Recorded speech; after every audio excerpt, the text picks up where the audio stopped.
যন্ত্রণায় মানে জর্জরিত একটা দেশ বাংলাদেশ। এমনি তাদের নানান রকমের মানে অবস্থা খারাপ, তারপর মরার ওপর খাড়ার গা আসতে চলেছে। মার্কিন কংগ্রেসে একটা প্রস্তাব পেতেছেন ডিক লরি, ডেমোক্রেটিক। তিনি প্রস্তাবটা এনেছেন যে এই যে খুন, সন্ত্রাস, তারপর ধর্ষণ এবং মৌলবাদের মাথাচাড়া দেওয়া, সব মিলিয়ে বাংলাদেশ সন্ত্রাসবাদী রাষ্ট্র হিসেবে ঘোষণা করতে হবে। আমি দিন 15 আগে আপনাদের কাছে একটা ভিডিও প্রেজেন্ট করেছিলাম, সেখানে আমি বলেছিলাম যে বাংলাদেশ কিন্তু FATF এর আন্ডারে পড়তে পারে, ফাইন্যান্সিয়াল অ্যাকশন টাস্ক ফোর্স, যেটা মাঝে মাঝে পাকিস্তান ঢোকে আবার মাঝে মাঝেই বেরিয়ে যায় পাকিস্তানের ওই জঙ্গিবাদ নিয়ে। তা এখানেও যা অবস্থা, তাতে এখন তো ট্রাম্প খুব চাপে আছেন।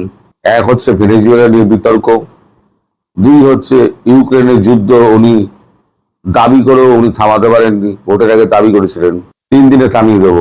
তারপর ইরানের সঙ্গে ঝামেলা, ভারতের সঙ্গে সম্পর্ক খারাপ, সব মিলিয়ে ট্রাম্পের ওপরে একটা দারুণ চাপ তৈরি হয়েছে।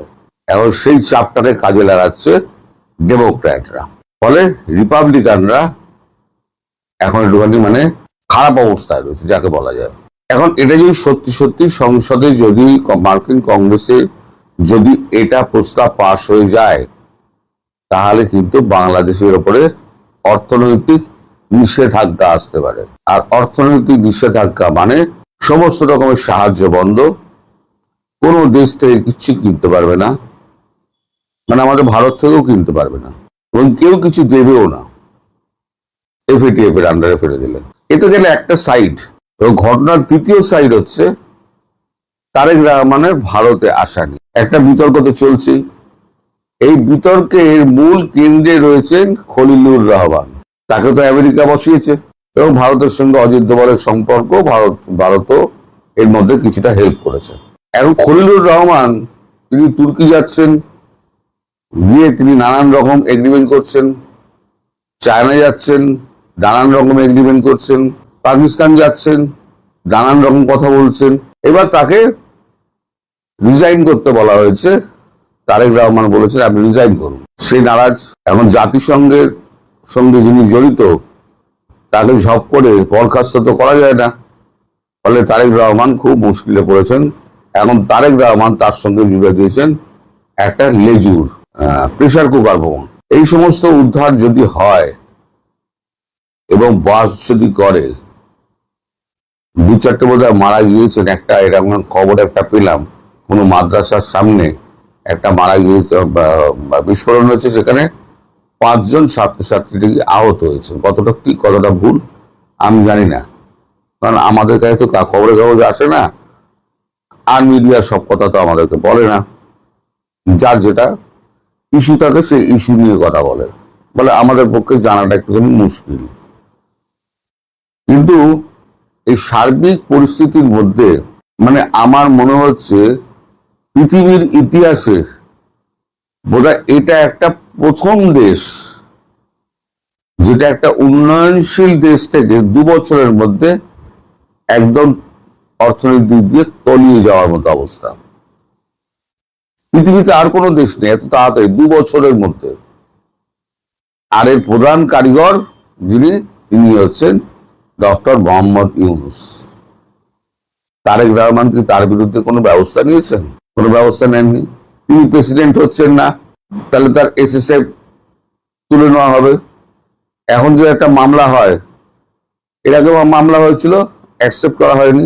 এবার যদি ওই হামে মৃত্যুর জন্য দায়ী এই ভদ্রলোককে যদি অ্যারেস্ট করা হয়, এই মামলা করা হয়, তাহলে কি তিনি অ্যারেস্ট হবেন? এর মধ্যে আবার শেখ হাসিনা বলছেন আমি ভারতবর্ষে ঢুকে যাব।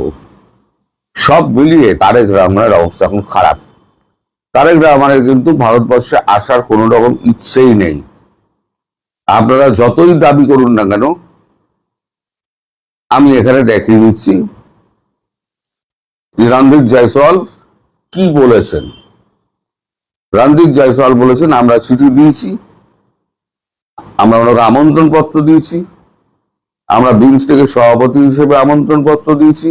এরপর ওই দিক থেকে মানে বাংলাদেশের দিক থেকে কোনো রকম সাড়া পাইনি।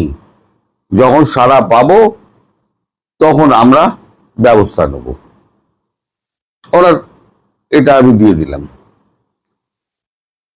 এই অবস্থার মধ্যে আপনারা যে সমস্ত মন্ত্রী রয়েছেন, একজন কেউ বলছেন যে আমার গ্যাস দিতে 2 বছর সময় লাগবে। তা 2 বছর কি রোগের সব হাঁড়ি কড়াই তুলে দিয়ে 2 বছর শুয়ে থাকবে? তা আপনি আছেন কি করতে? মন্ত্রী হয়ে আছেন কি করে? আর একজন আবার বলছেন যে না, আমি তো আর মাটির মধ্যে গিয়ে আমি তো আর তেল তুলে আনতে পারবো না, সেটা সম্ভব নয়।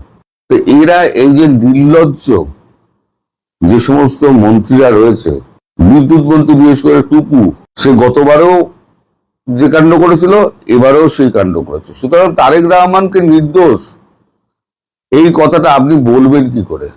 যে হ্যাঁ, উনি চেষ্টা করছেন, উনি আইন শৃঙ্খলা উন্নতি করার চেষ্টা করছেন, উনি বিভিন্ন দেশের সঙ্গে যোগাযোগ করছেন, উনি পার্শ্ববর্তী সব থেকে বড় গণতান্ত্রিক রাষ্ট্র ভারতবর্ষেই উনি যে অনীহা প্রকাশ করছেন, তার কারণ হচ্ছে জামাতকে ভয় আর জামাতের সাঙ্গপাঙ্গগুলোকে ভয়। তা অতই যদি ভয় হয় তাহলে মুচলেখা দিয়ে আপনি ভারত এবং মার্কিন যুক্তরাষ্ট্রের কাছে মুচলেখা দিয়ে আপনি এলেন কেন? একবার মুচলেখা দিয়ে তো আপনি বিদেশ গেলেন, 17 বছরে বিদেশ থাকলেন, আবার একটা মুচলেখা দিয়ে আপনি প্রধানমন্ত্রী হয়ে এসে আপনাকে তো মুচলেখা স্পেশালিস্ট বলতে হবে। সব জায়গায় আপনি মুচলেখা দিচ্ছেন। তো সব নিয়ে বাংলাদেশ কিন্তু একটা ঘোটালার মধ্যে পড়ে গেছে। এই বাংলাদেশ কিন্তু আগামী দিনে খুব দুর্যোগের মধ্যে দিয়ে যাবে, যেটা আমি আগেও বলেছিলাম, দিন 15 আগে FATF পড়তে পারে, সেটা কিন্তু হতে যাচ্ছে। মার্কিন কংগ্রেস যদি ওই ডেমোক্র্যাট সংসদে এটা নিয়ে প্রস্তাব নিয়ে আলোচনা করে এবং ট্রাম্পকে প্রেসার দেয়, অথবা মার্কিন কংগ্রেস নিজেই, কারণ রিপাবলিকানরা অনেকেই ট্রাম্পের বিরুদ্ধে চলে গিয়েছে, তাহলে এখন ট্রাম্পের বিরুদ্ধে যারা গিয়েছে তারাও যদি ভোট দিয়ে দেয় তাহলে পরে ট্রাম্পের কিছু করার থাকবে না। ট্রাম্পকে ওই উপেক্ষা করে মার্কিন কংগ্রেসই স্যাংশন চাপিয়ে দেবে। আর স্যাংশন চাপিয়ে দিলে আপনারা কোথাও দিয়ে কিছু পাবেন না। আপনার দুর্ভাগ্যের জন্য আপনারাই দায়ী, আপনার নেতারাই দায়ী। মানে আপনারা বলতে কি, আমি সাধারণ মানুষকে বলছি না, আমি বলছি যারা এই সমস্ত উৎপাতকারী আর মন্ত্রী পরিষদ যারা, তাদের কথা বলছি। সাধারণত মানুষ তো খেটে খাওয়া মানুষ, তারা চায় দুবেলা শান্তিতে থাকতে, খাবারটা জুটুক, আমার কাজটা জুটুক। এখন খাবারও নেই, কাজও নেই, সব মিলিয়ে পরিস্থিতি অত্যন্ত খারাপ। দেখা যাক কি হয়। সবাই ভালো থাকবেন, সুস্থ থাকবেন।